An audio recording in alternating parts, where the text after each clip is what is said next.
Ну, стадион мне понравился. Очень мягкая дорожка и погода хорошая, без дождя самое главное. Соперники, конечно, сильные, вот, потому что мы вместе тренируемся. Я уже знаю приблизительно, кто на что гораст. Ну, от победы. Ну, чисто прыгала на выигрыш, потому что болела нога, все. Хотелось, конечно, рекорд установить, прыгнуть за 27 метров, вот, но не вышло. Но я думаю, еще будут другие старты, на других стартах попробую установить. В Москве будет проходить чемпионат мира по якутским прыжкам, только там на 11 отталкиваний. Молодым спортсменам хочу пожелать, чтобы они, серьезнее относились к тренировкам, потому что многие молодые спортсмены, они день приходит, неделя пропадает. Но надо больше работать, больше прыгать, больше усилия. Тогда что-то добьется человек.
Игры Манчары всегда у нас в Якутии пользуются большим популярностью, потому что это называют Якутская Олимпиада 4 года один раз.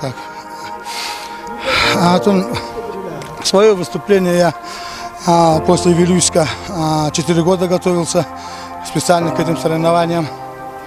В своей спортивной карьере у меня это 7-е игры Манчары, поэтому нынче хочу красиво выступить, закончить, так получилось.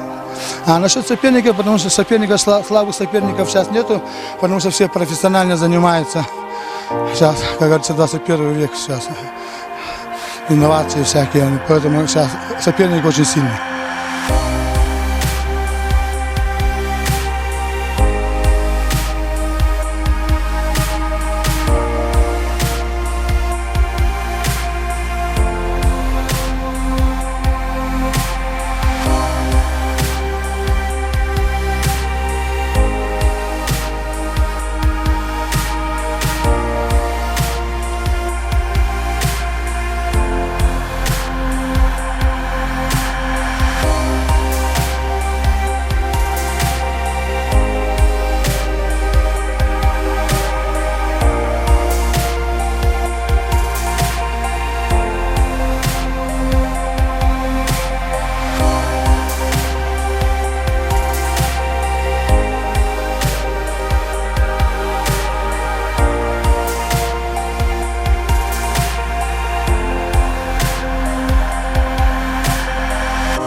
Мы сейчас в данный момент проводим финал спартакиады 19-х игр Манчары в Чоровче.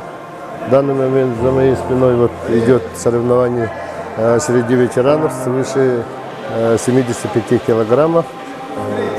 Командный итог можно уже сказать. Первые, вторые места сейчас делят команда Верхневилюйского улуса и Мегино-Кангаласского улуса. И на 3-е место мне сейчас сказали, что прочно идет Чоровчинский улус. По итогам чемпионата республики весной этого года мы отобрали по 10 спортсменов в каждой весовой категории. Это сильнейшие, что участвуют в финале спартакиады. Поэтому сейчас приехали только в Чоровчу, только сильнейшие спортсмены. 140 спортсменов сейчас оспаривают первые, вторые, третьи места.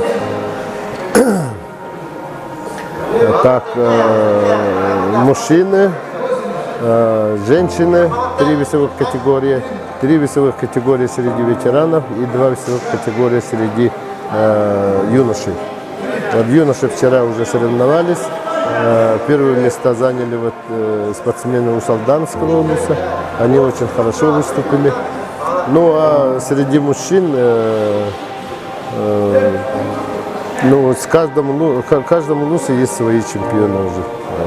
Поэтому конкуренция очень сильная сейчас в данный момент.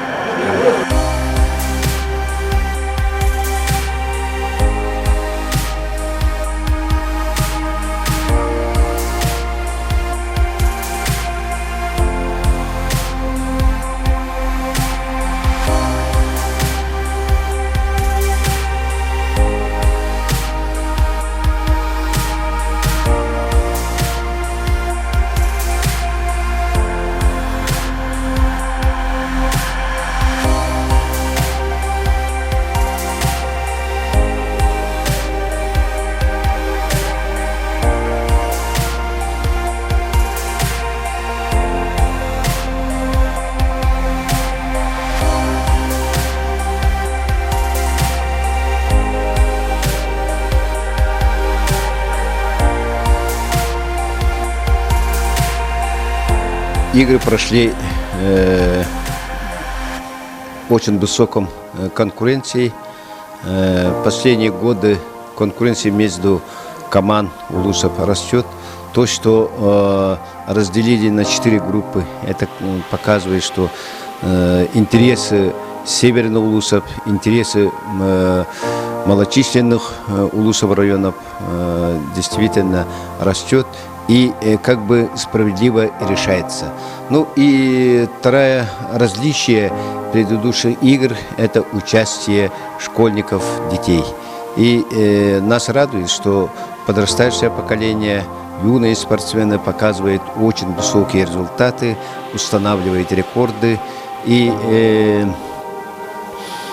то, что действительно они наравне со взрослыми, в одной программе спартакиады национальных видов спорта участвуют. Это, с одной стороны, повышает ответственность, а с другой стороны, действительно и взрослые, тренеры, руководители смотрят, какова их перспектива. И после спартакиады я надеюсь, что руководители улусов, руководители спорта, муниципального образования будут делать выводы, и надеюсь, что для улучшения работы с детьми примут определенные, скажем, выводы. Ну, и будут по-другому относиться именно к детскому спорту.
Я считаю, что игры прошли на очень высоком организационном уровне. Я это делаю выводы на основании тех отзывов, которые я слышу от простых людей, зрителей, которые приехали сюда специально из многих муниципальных районов республики.